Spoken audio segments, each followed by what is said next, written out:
Urapi umat-Mu pagi hari ini Tuhan. Sebab kebaktian ini tanpa kehadiran-Mu, ini hanya acara agama yang membosankan. Tapi waktu Engkau hadir di tengah-tengah kami, mengurapi kami semuanya, mengurapi firman-Mu, mengurapi hamba-Mu, mengurapi jemaat-Mu, ini kebaktian jadi sesuatu yang spesial yang bisa mengubahkan hati kami, yang bisa menyelesaikan setiap perkara dan pergumulan serta persoalan kami. Ketika Engkau hadir pagi hari ini, Engkau akan menyembuhkan segala kelemahan tubuh dan penyakit kami. Sebab kami tahu Engkau panggil kami untuk bisa merdeka, bisa menikmati hidup dan segala kelimpahannya, supaya Yesus nyata dalam hidup kami. Roh Kudus, bergeraklah dari depan sampai belakang Tuhan. Barisan kanan dan kiri, Tuhan jamah dengan hadirat-Mu. Roh Kudus, aku minta kekuatan Roh-Mu yang dahsyat itu turun. Kami bergantung sepenuhnya kepada-Mu Tuhan. Kami bergantung sepenuhnya kepada-Mu. Sebab ini bukan acara gereja kami, ini acara-Mu. Sebab kami perlu Engkau dan kami butuh Engkau pagi hari ini. Urapi kami semuanya yang hadir dalam ruangan ini Tuhan. Buat sesuatu yang berbeda, yang lahir dari kerajaan Allah. Urapi hamba-Mu, biar Engkau sampaikan isi hati-Mu, bukan ide dan pikiran hamba-Mu sendiri. Dan Kau perintahkan setiap roh jahat yang ada dalam ruangan ini, yang mengikat, yang memutarbalikkan setiap belenggu, benteng, kubu-kubu yang dibangun oleh tradisi, aku patahkan dalam nama Yesus Kristus. Aku perintahkan setiap pekerjaan roh jahat yang memutarbalikkan, yang membuat bingung, yang membuat gak ngerti firman Tuhan, aku perintahkan Engkau keluar dalam ruangan ini. Dan aku minta hadirat-Mu menguasai dalam ruangan ini Tuhan. Di dalam nama Yesus Kristus kami berdoa. Semua yang percaya katakan amin. Selamat pagi. Ketemu lagi. Hari ini kita akan belajar firman Tuhan. Karena kita di gereja tujuannya untuk belajar firman, bukan untuk sekedar datang ibadah. Kita ke gereja tujuannya untuk belajar firman Tuhan, supaya hidup kita kenal Tuhan. Karena kita nggak bisa kenal Tuhan tanpa belajar dari firman Tuhan. Karena firman Tuhan ini isinya dari perkataan yang keluar dari mulutnya Tuhan.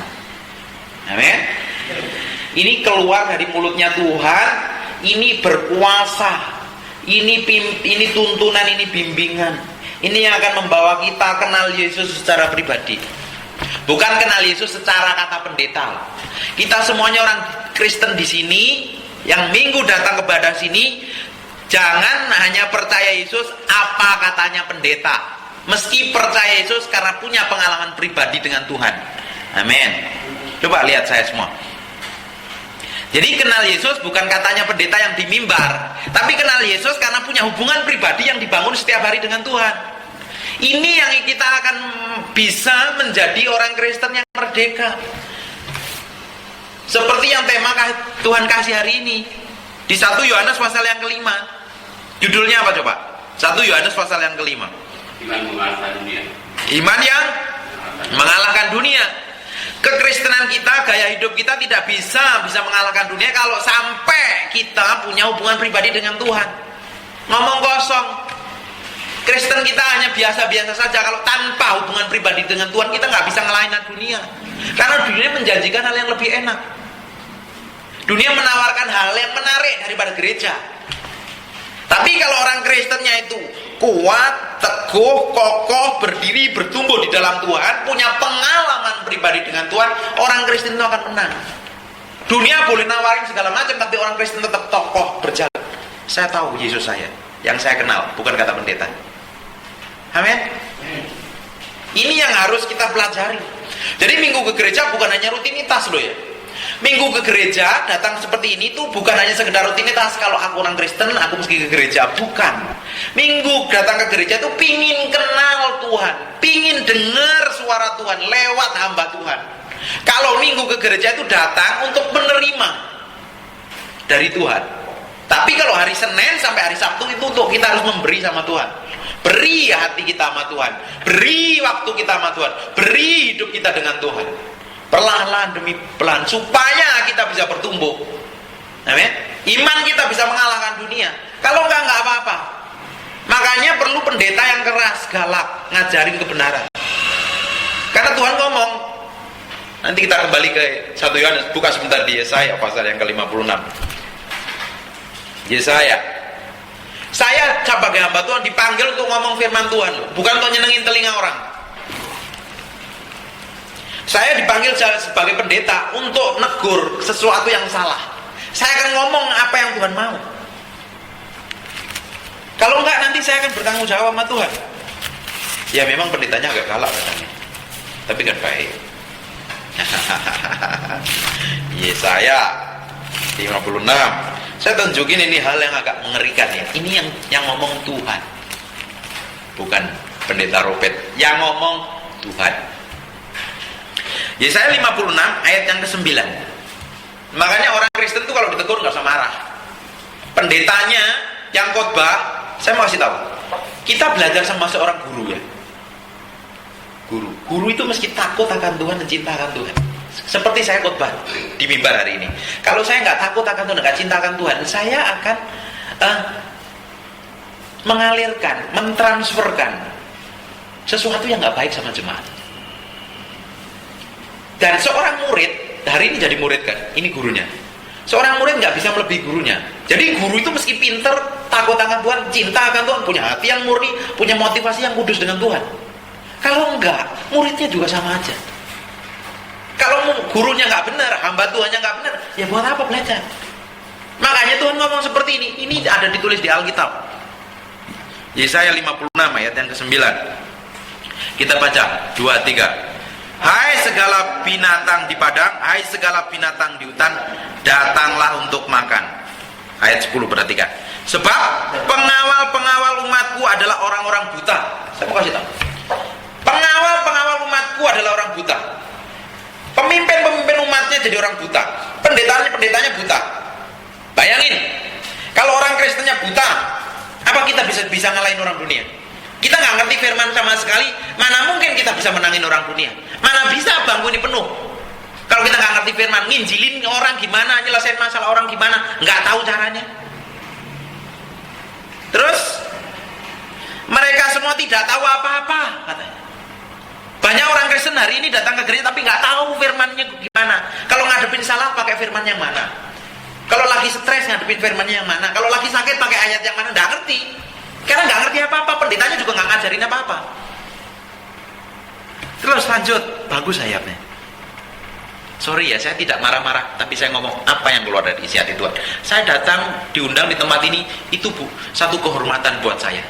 Tandanya Tuhan mau pakai mulut saya untuk ngomong firman Tuhan.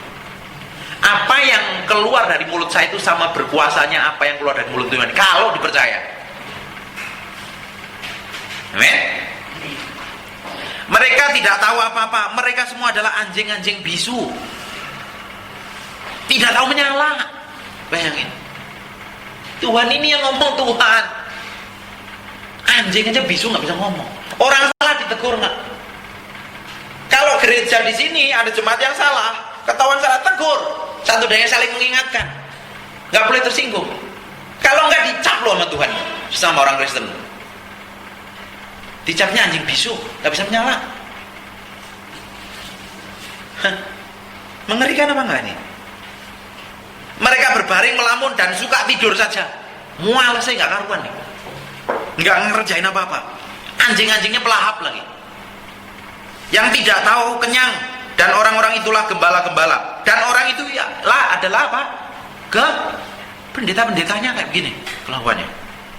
Yang tidak dapat mengerti. Mereka semua mengambil jalannya sendiri. Dipikir ini baik, lakuin aja. Tanpa pikir Tuhan, tanpa sesuai dengan firman, lakuin semuanya. Terus ngeklaim, gua hamba Tuhan, gua orang Kristen, mau apa lo? Gua yakin masuk surga. Dari mana? Kita cari. Bisa tahu. Terus masing-masing mengejar laba, tiada yang terkecuali. Datanglah, kata mereka, aku akan mengambil anggur. Baiklah kita minum arak banyak-banyak. Besok akan sama seperti hari dan lebih hebat lagi. Jadi banyak ini kalau ditulis di Alkitab itu terjadi loh sama kita loh. Nggak tahu kadarnya, ada yang 60%, ada yang 10%, ada yang 5%. Bisa juga terjadi dalam diri kita dan terjadi dalam kondisi gereja saat ini. Karena nggak tahu firman. Jemaat salah. Kita kalau bayangin, kalau jemaatnya kaya, pendetanya nggak mau tegur, takut nanti tersinggung. Kalau jemaatnya salah, penantuannya nggak mau tegur, salah, daripada nanti darahnya tertumpah buat kita. Kita mesti ngomong firman. Jadi orang Kristen tuh, ini firman itu seperti cermin ngaca setiap hari. Saya pun juga ngaca, belajar setiap hari. Saya pasti banyak kelemahan dan kekurangan. Kalau nggak percaya tanya istri saya. Tapi saya mau berjalan dari kesempurnaan dari iman kepada iman, supaya saya punya iman yang bisa mengalahkan dunia. Ini firman tujuannya untuk ngoreksi kita. Makanya bersyukur kalau hari ini dengar khotbah tersinggung. Puji Tuhan. Itu tandanya Tuhan sayang sama kita. Ada hal yang busuk yang mau dikeluarkan supaya kita bisa bertumbuh berakar di dalam Kristus. Kan jarang kan dengerin khotbah yang gua laki polo kayak gini kan. Biasanya saudara, puji Tuhan, salam. Ini pendeta muda kualak, udah hitam kualak lagi. Tapi Tuhan sayang sama kita. Makanya dikirim pendeta galak supaya kita bertumbuh dari iman kepada iman. Kalau enggak, coba bayangin, kita sendiri datang minggu ke gereja merasa aman, merasa masuk surga. Sedang orang yang jalan di luar jalan itu, di luar sana itu nggak kenal Yesus, mati sehari-hari, bisa tabrakan, bisa mati masuk neraka loh. Terus kita santai-santai saja, nggak punya tanggung jawab dengan Tuhan. Mengerikan loh, mengerikan. Dan orang-orang di sana bisa bertobat kalau kita melakukan sesuatu loh buat mereka loh. Kita mesti ngomong Injil, kita mesti nginjilin. Mereka kita diam-diam ya buat apa? Ini ayat yang iman mengalahkan dunia nggak ada gunanya. Karena kitanya nggak ngerti apa-apa. Amin. Haleluya. Coba kembali ke tema kita, yaitu Yohanes pasal yang kelima. Baru pembukaan aja udah mantap, apalagi isinya. Oke, 1 Yohanes pasal yang kelima, ayat 1 sampai ayat yang kelima. Setiap orang yang percaya, perhatikan baik-baik, setiap orang yang percaya bahwa Yesus adalah Kristus, lahir dari Allah. Oke, perhatikan. Sudah ketemu? Coba cari, saya tunggu. 1 Yohanes pasal yang kelima. 1 Yohanes pasal yang kelima. 1 Yohanes pasal yang kelima, Pak. Oke. Setiap orang yang percaya bahwa Yesus adalah Kristus, lahir dari Allah. Orang percaya Yesus Kristus, orang yang percaya Yesus lahir dari Allah. Kalau kita percaya sama Yesus Kristus, kita itu dilahirkan dari Allah. Yang lahir apanya? Makanya kekristenan itu mesti mengalami kelahiran baru. Apa itu kelahiran baru? Buka, jelasin ya. Di Yohanes, kasih batas di sini, tak tunjukin. Ya lahir dari Allah itu maksudnya apa? Saya jelasin pelan-pelan. Yohanes pasal yang ketiga, buka Yohanes, Injil Yohanes pasal yang ketiga. Yohanes pasal yang ketiga. Oke,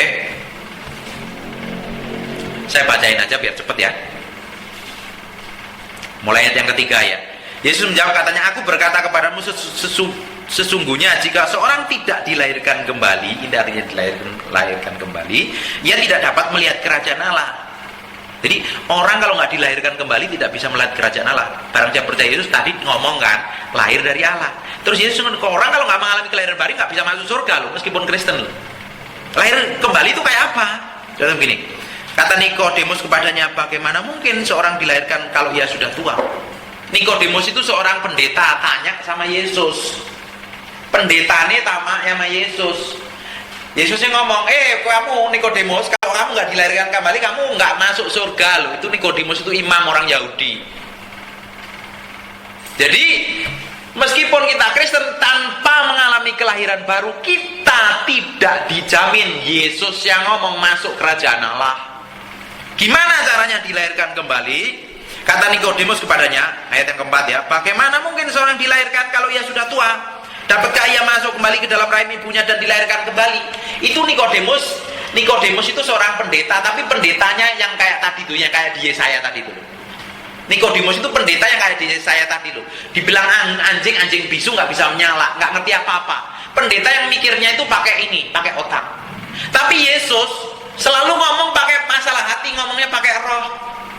Yesus ngomong dilahirkan kembali itu rohnya dilahirkan, tapi Nikodemus, lah aku kan udah gede, mana bisa masuk rahim ibuku? Makanya kalau ke gereja mikirnya nangkep firmannya pakai ini, nggak ngerti apa-apa seperti Nikodemus. Kalau dengerin firman, baca firman meski dari hati, minta Roh Kudus terangi supaya hidup kita itu tahu apa maunya Tuhan. Amin.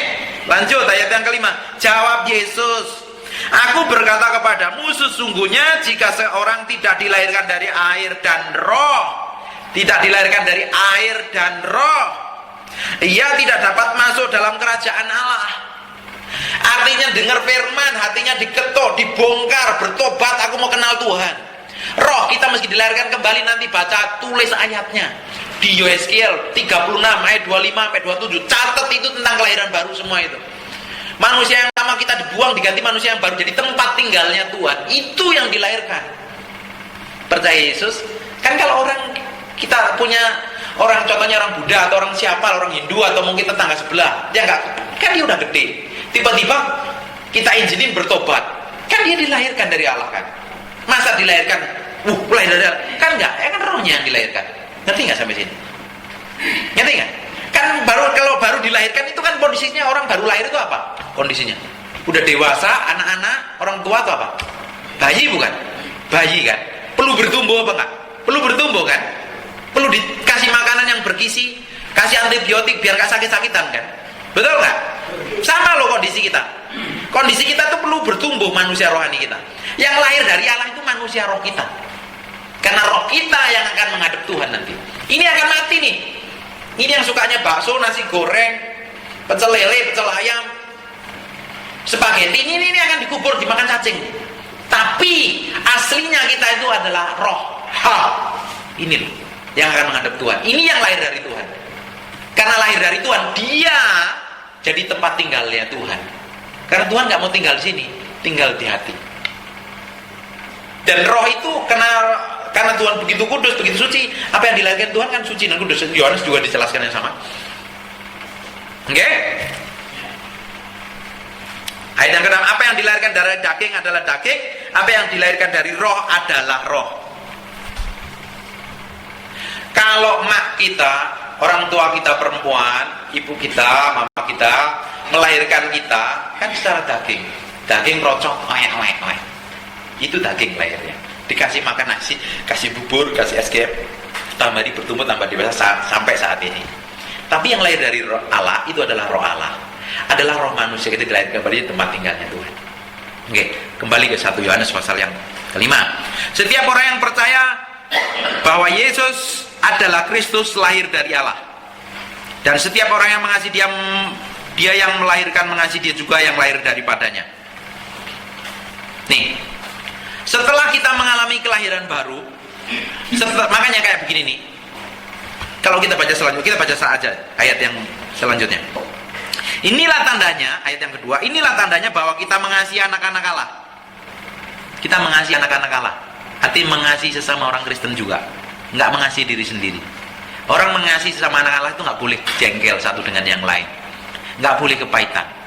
Ngerti nggak? Loh, masih ada simpen jengkel sama orang? Saya pastikan sebelum keluar dari pintu ini diberesin. Percuma. Kalau kita benci sama orang, sampai dendam, kesel, nggak bisa mengampuni, terus kita bisa haleluya, bohong. Mau disakitin siapapun, satu hal, kita nggak bisa ngerem mulut orang, tapi kita bisa ngelem mulut kita. Kenapa kita sakit hati itu? Kenapa kita sakit hati? Karena kita makan perkataan yang jelek dari orang. Percuma. Di sini kan ngomong, inilah tandanya bahwa kita mengasihi anak-anak Allah, yaitu apabila kita mengasihi Allah, tetap melakukan perintah-perintahnya. Sebab inilah kasih kepada Allah, yaitu bahwa kita menuruti perintah-perintahnya, dan perintahnya itu tidak berat.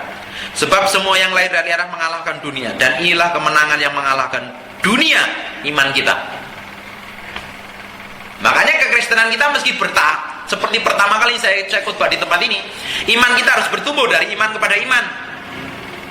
Karena iman hanya muncul lahir di Roma 10 ayat ke-17 dari pendengaran akan firman Kristus.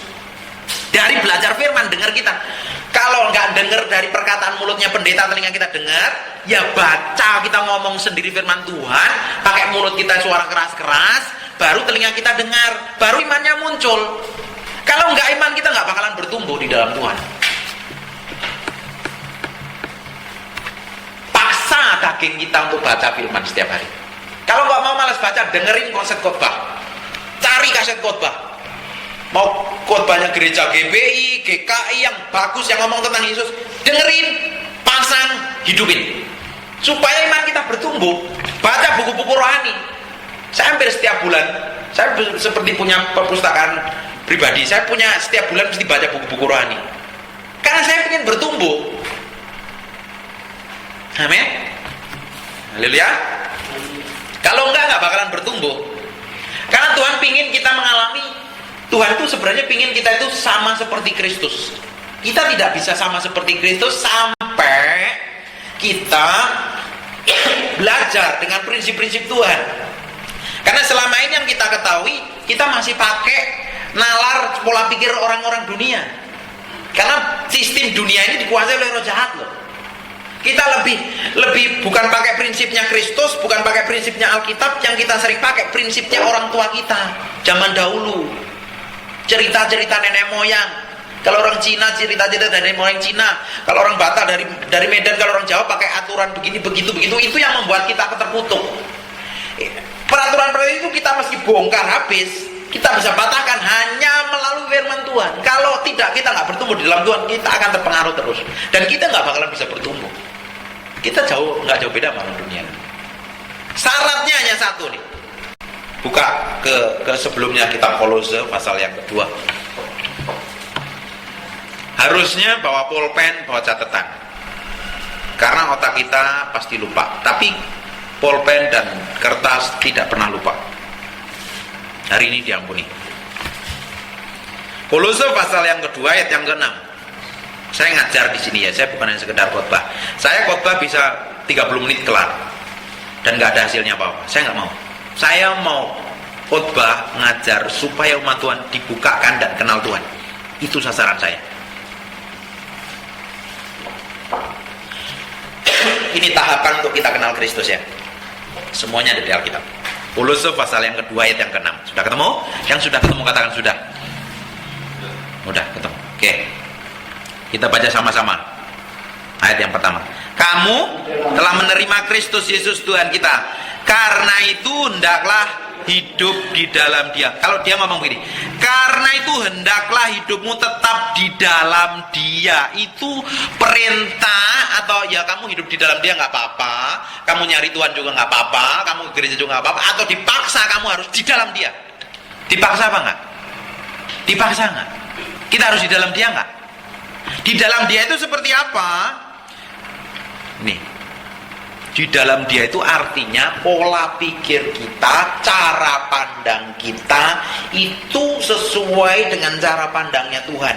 Cara pandangnya Tuhan itu adanya di Alkitab. Coba perhatikan saya. Jangan pandangin Alkitabnya, lihat saya saja. Oke? Kita hidup di dalam Dia itu artinya pola pikir, cara pandang kita itu harus seperti yang Tuhan mau. Yang Tuhan mau itu ada di Alkitab. Dan setiap hari apapun yang kita jalanin, karena kita mesti menjalani hari-hari hidup kita, hari-hari ada yang berbisnis, ada yang budak toko, ada yang usaha, ada yang kerja. Kita menjalani itu seperti apa yang Tuhan mau. Sikap kita, apapun yang kita kerjakan harus di dalam Dia. Artinya di dalam anugerah kasih karunia Dia, di dalam jalannya Tuhan. Kalau di luar jalannya Tuhan, karpe dewe, sak maunya sendiri, kita nggak jalan apa-apa, nggak terjadi apa-apa dalam hidup kita. Boleh tahun ke tahun tidak terjadi apa-apa. Hidup kita harusnya jadi pengaruh buat orang lain. Kekristenan itu ya, saya mau kasih tahu nih, perhatikan baik-baik. Kekristenan kita itu harusnya jadi dampak buat orang lain, punya pengaruh buat orang lain. Kalau tahu nggak, kekristenan kita mau punya pengaruh apa enggak itu? Coba tanya, seandainya kita hari ini mendadak, ada nggak orang yang mau ngomongin tentang kita, masa tentang Tuhan?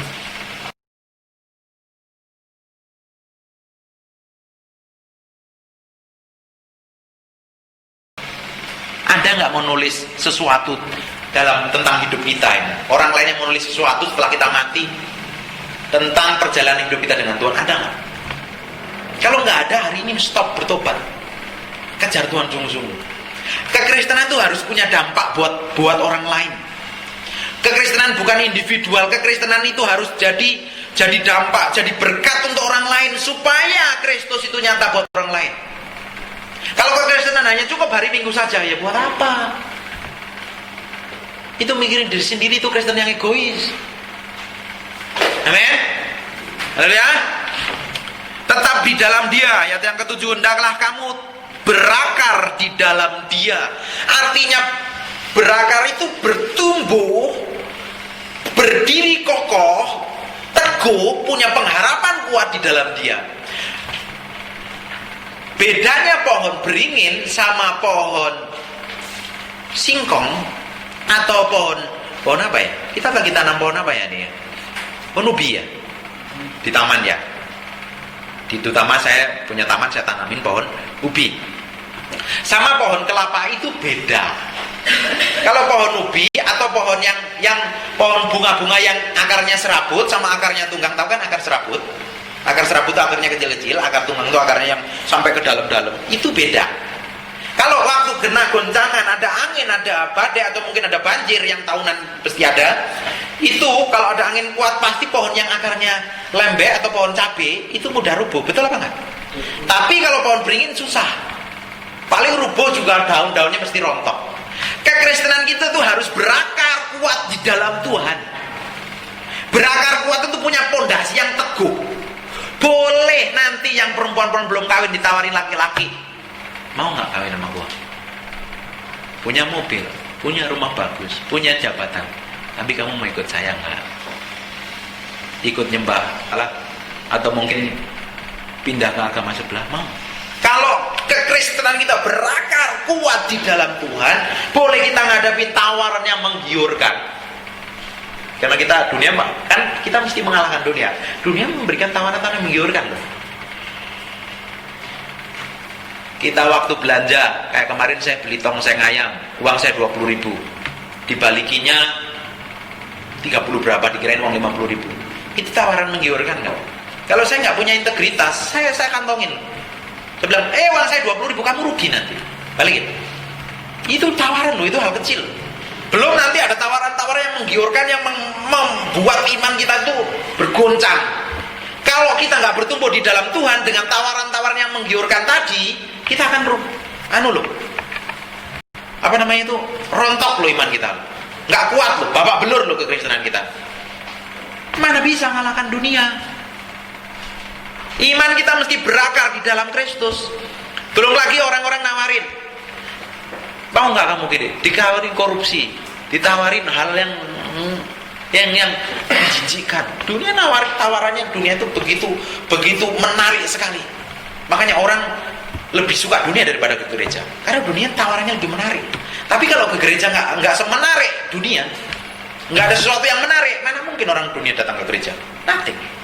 Kalau hidup kita nggak semenarik seperti apa yang Tuhan mau, mana mungkin orang tertarik sama hidup kita? Amin. Kalau hidup kita ya penting ya, aku nih jadi orang Kristen.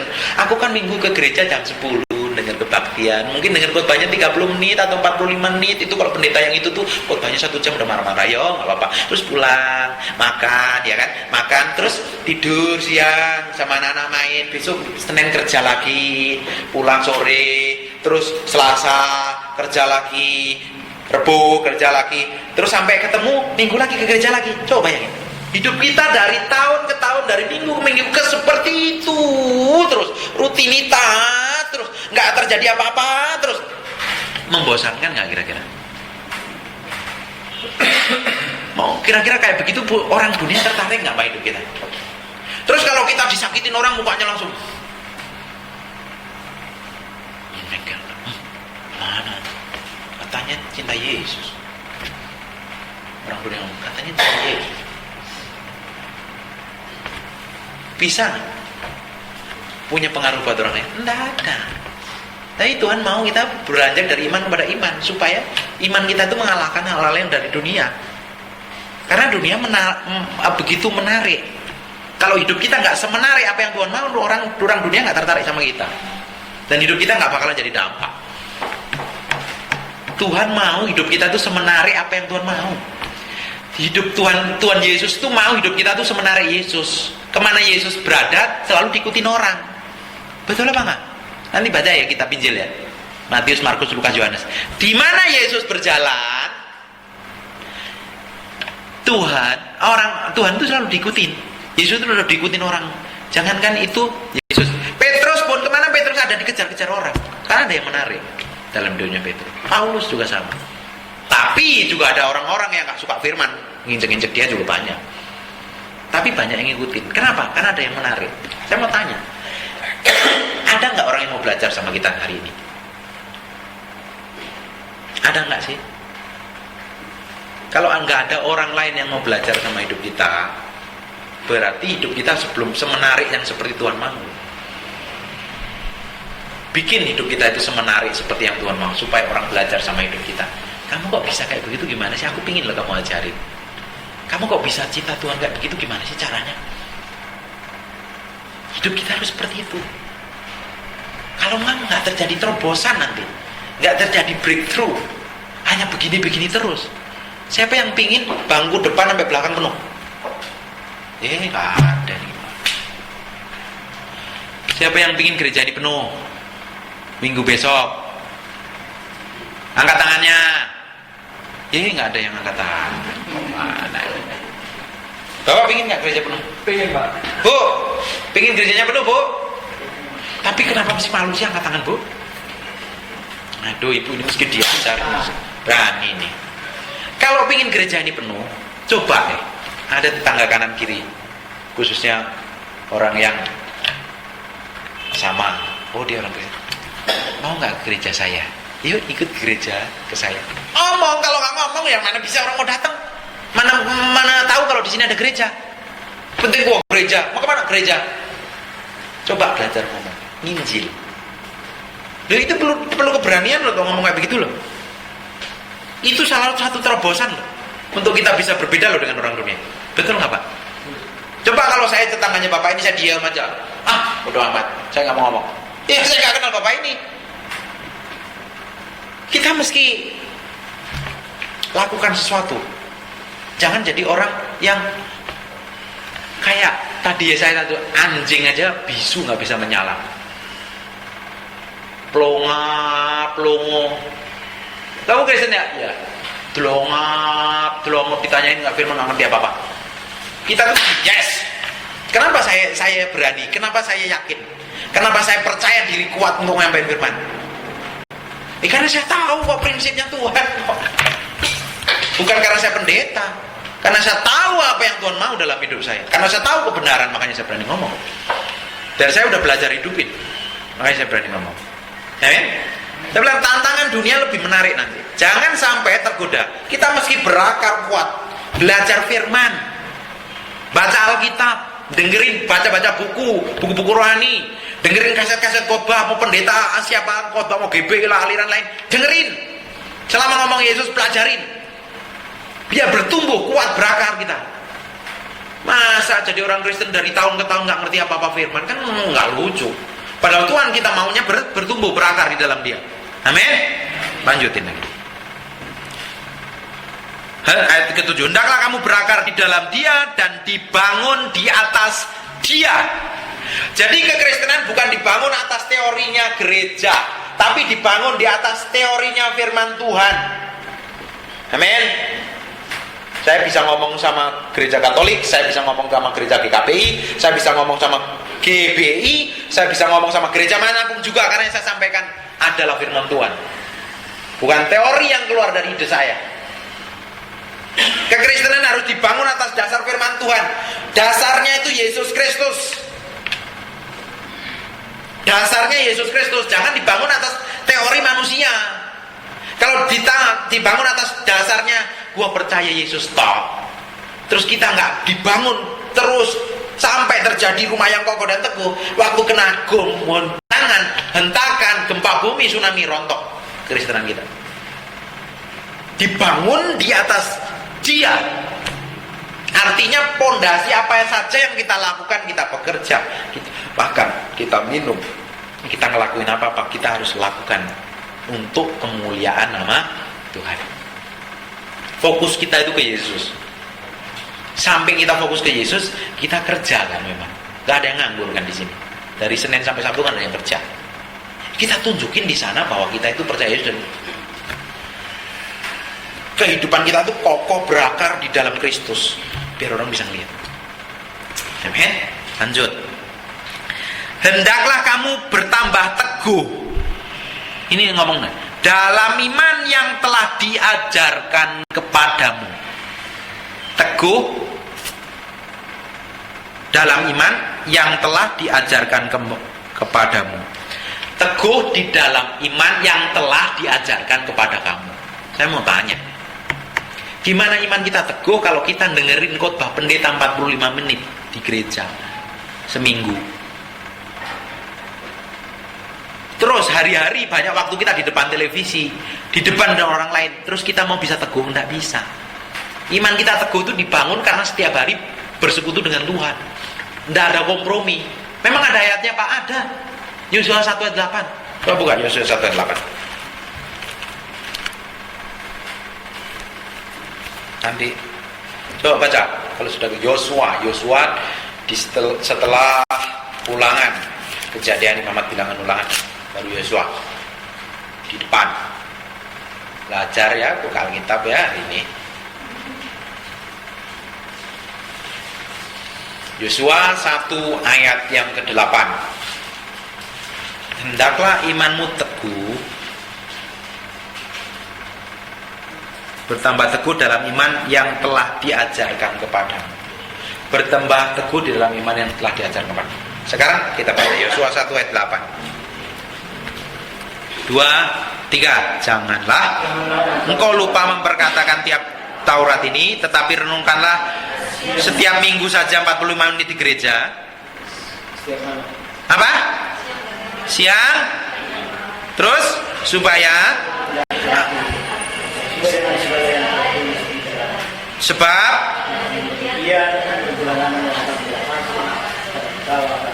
ini yang ngomong Tuhan. Bisa ditawar nggak? Cukup nggak 45 menit dengerin khotbah hari Minggu? Tapi Tuhan suruh ngomong berapa? Siang dan malam. Lah terus aku bekerja gimana? Aku naik motor gimana? Masa aku merenungi siang dan aku nabrak dong? Maksudnya itu begini. Kita bisa berjalan, kita kan bisa ngelakuin apa saja kan? Tapi ya kita ngerjain fokus ke kerjaan, tapi hati kita tuh punya bangun hubungan dengan Tuhan. Dilatih terus, punya koneksi hubungan dengan Tuhan. Makanya baca firman setiap hari, direnungin. Waktu setiap bangun pagi baca firman 1 ayat 2 ayat, direnungin 1 hari, gimana prakteknya dilakuin. Supaya kita punya hubungan pribadi dengan Tuhan. Di Korintus dijelaskan kan, 1 perkara 2-3 orang saksi sah. 1 perkara 2-3 orang saksi itu sah. Ya kan? Ini ada ayat 1 ayat ngomong begini. Nanti ada, coba buka sekarang di Mazmur pasal yang pertama juga. Ngomongnya apa? 2 ayat ngomong yang sama, itu sah dan terjadi pasti dalam hidup kita.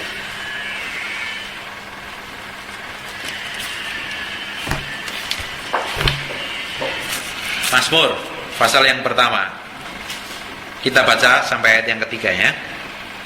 2, 3. Berbahagialah orang yang tidak berjalan menurut nasihat orang fasik, yang tidak berdiri di jalan orang berdosa, yang tidak duduk dalam kumpulan pencemooh, tetapi kesukaannya ialah Taurat Tuhan. Yang merenungkan Taurat itu 40 menit di gereja. Kata berapa? Siang dan malam. Terus ia yang menghasilkan buahnya pada musim ini, tidak laut daunnya, apa saja yang diperbuatnya berhasil. Setelah Tuhan ngomong begitu, hasilnya sama nggak kita sama kitab Yosua? Itu bedanya ribuan tahun antara kitab Yosua sama kitab Mazmur. Sama nggak hasilnya? Sama kan? Suruh ngapain? Siang dan malam. Sekarang masih 45 menit di gereja saja. Jadi perlu bertobat, ya kan? Betul? Supaya kita berakar di dalam Dia, bertumbuh, diajak teguh, kokoh. Hendaklah kamu bertambah teguh dalam iman, bertambah teguh di dalam iman yang telah diajarkan kepadamu. Makanya nggak cukup dengerin khotbah. Seorang pendeta mesti ngajar firman. Ngajar kayak begini nih. Ngajar itu meski itu banyak ayat untuk meneguhkan. Kalau saya bisa khotbah satu ayat, saya khotbahin 40 menit lah. Tapi jemaat nggak ngerti apa-apa. Buat apa?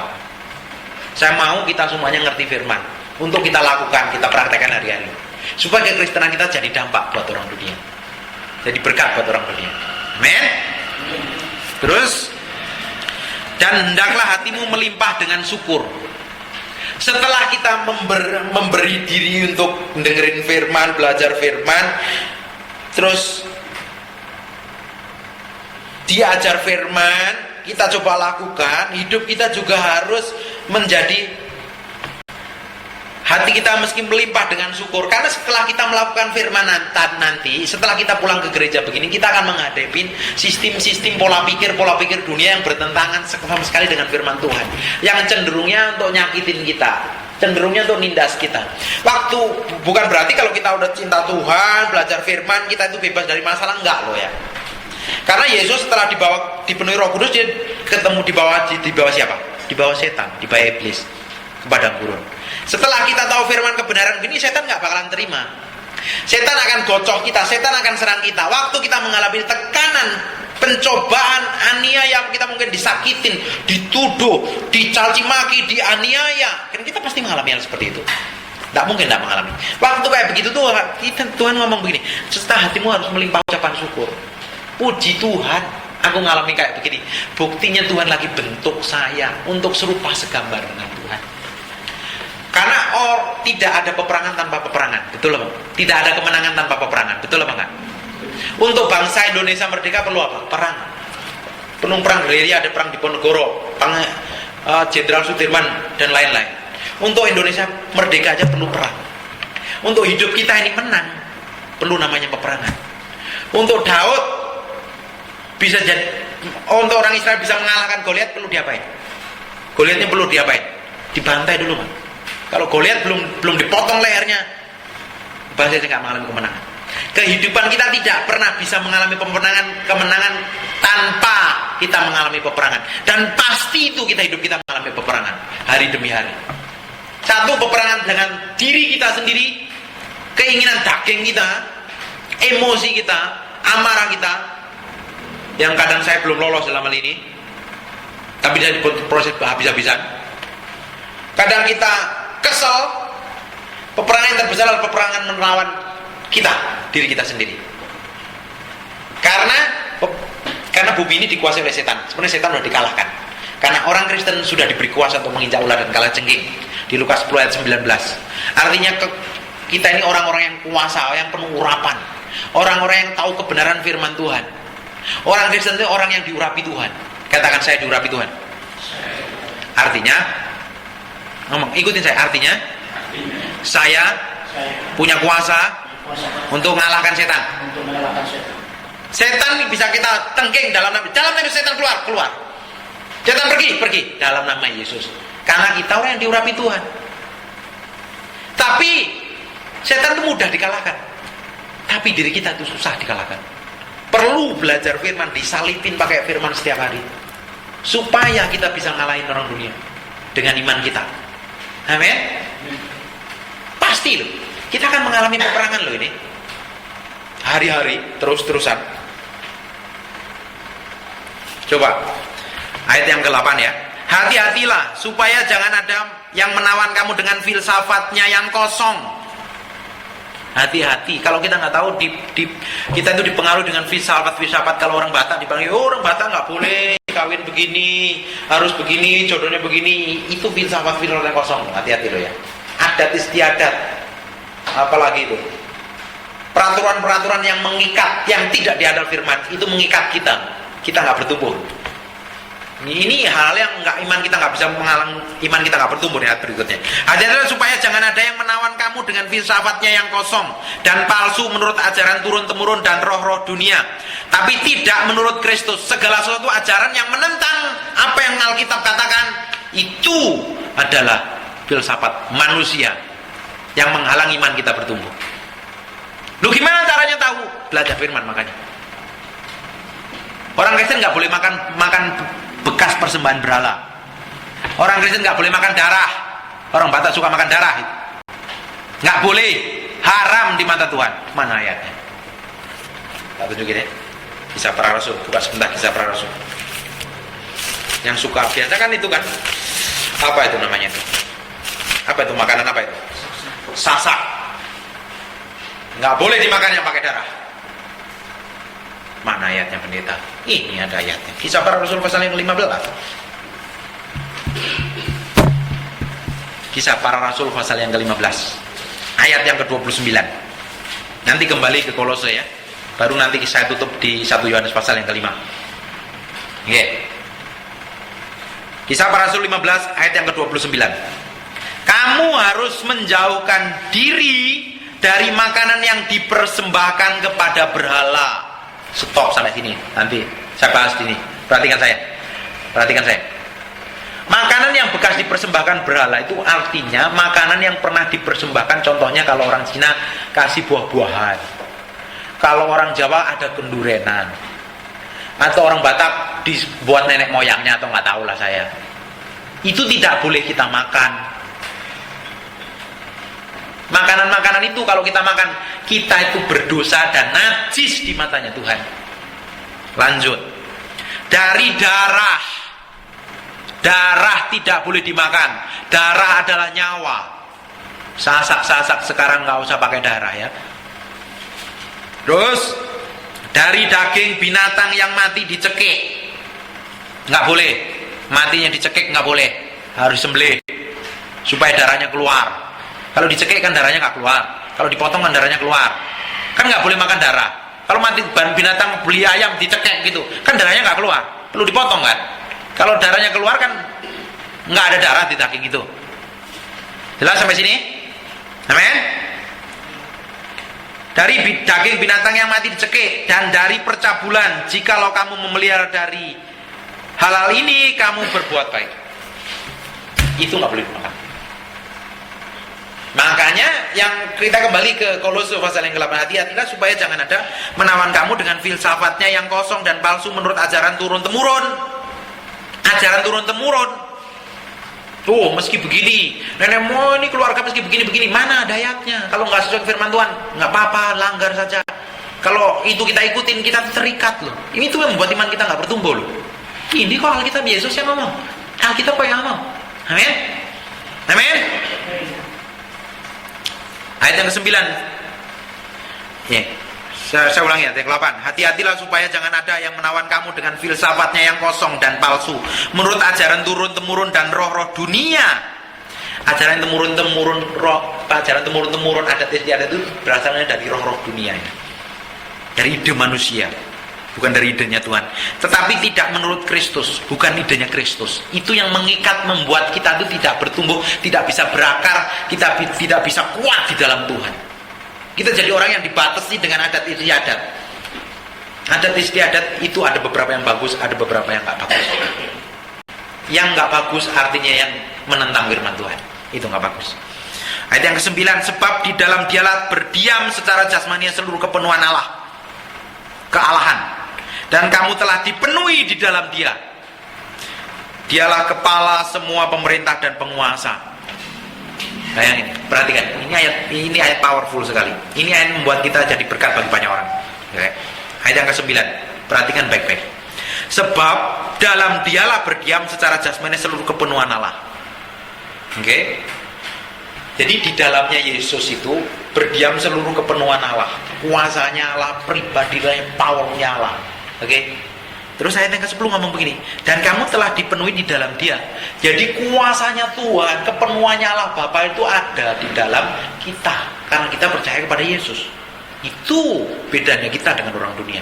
Itu yang membedakan kita dengan orang-orang yang gak kenal Tuhan.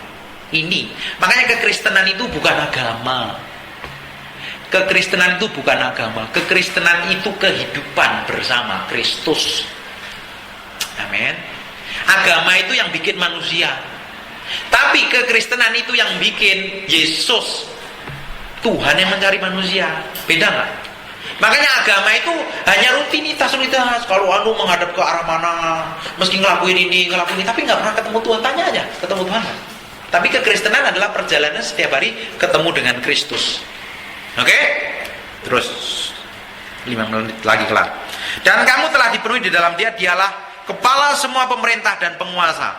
Jadi semua pemerintah dan penguasa di bawah kakinya Yesus. Apalagi kita ngerayain hari kebangkitan Kristus Yesus, terangkatnya Yesus surga. Dalam Dia kamu telah disunat, bukan dengan sunat yang dilakukan oleh manusia, tetapi dengan sunat Kristus yang terdiri dari penanggalan akan tubuh yang berdosa. Makanya nih, apa yang menghalangi kita nggak bisa bertumbuh di dalam Tuhan itu adalah dosa. Apa? Dosa. Tahu nggak pengertiannya dosa itu apa? Kembali ke 1 Yohanes. Yang menghalangi kita nggak bisa bertumbuh di dalam Tuhan itu adalah dosa. Dosa itu apa?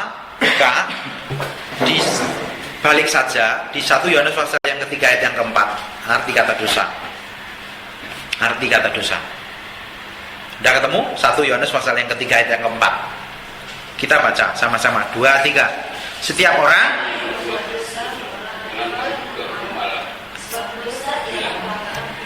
dosa adalah pelanggaran hukum Allah. Hukum Allah itu apa? Hukum Allah itu ini. Bukan hukum perintah Allah. Semua perintah Allah itu memang iya, tapi digenapi dalam Alkitab. Semua yang ditulis di Alkitab kalau kita langgar, kita berdosa. Oke? Kalau orang berdosa jadi anak Allah atau anaknya setan? Baca aja ayatnya yang ke-8. Barang siapa? Ayat 1 Yohanes 3 ayat yang ke-8. Barang siapa? Sebab terus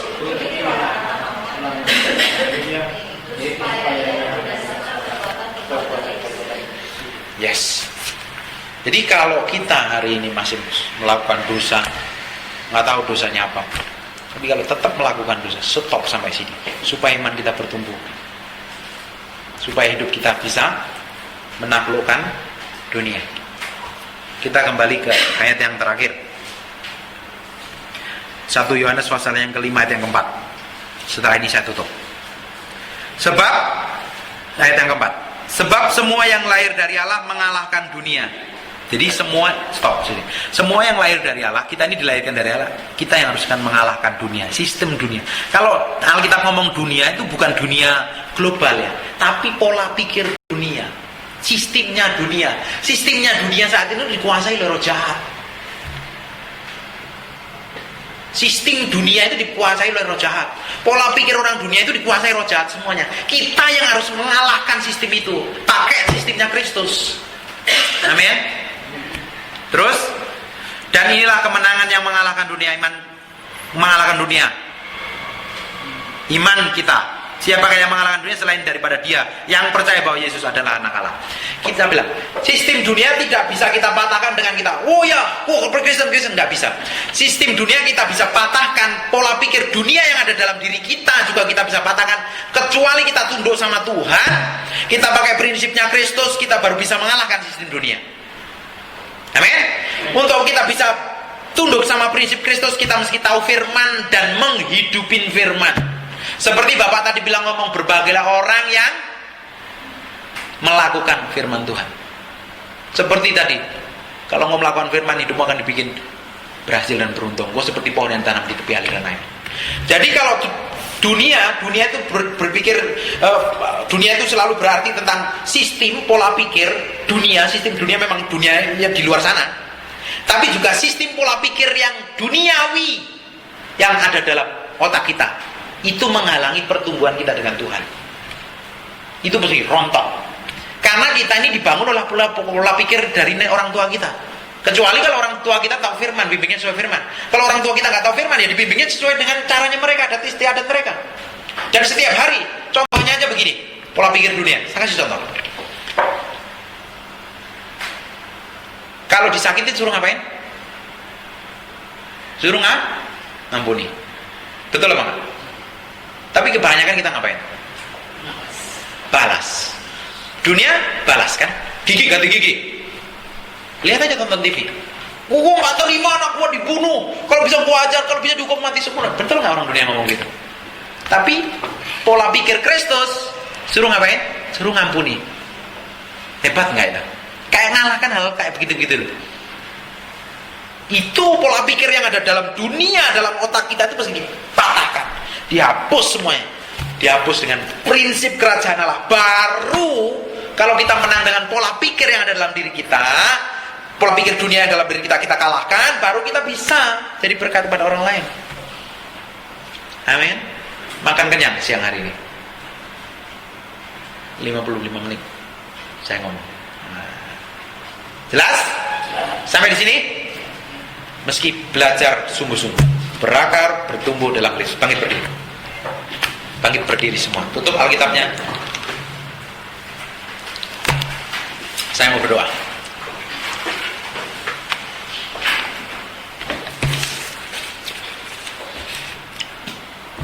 Tuhan, aku udah selesai ngomong. Aku materaikan firman siang hari ini dalam nama Yesus. Aku materaikan firman siang hari ini dengan darah Yesus.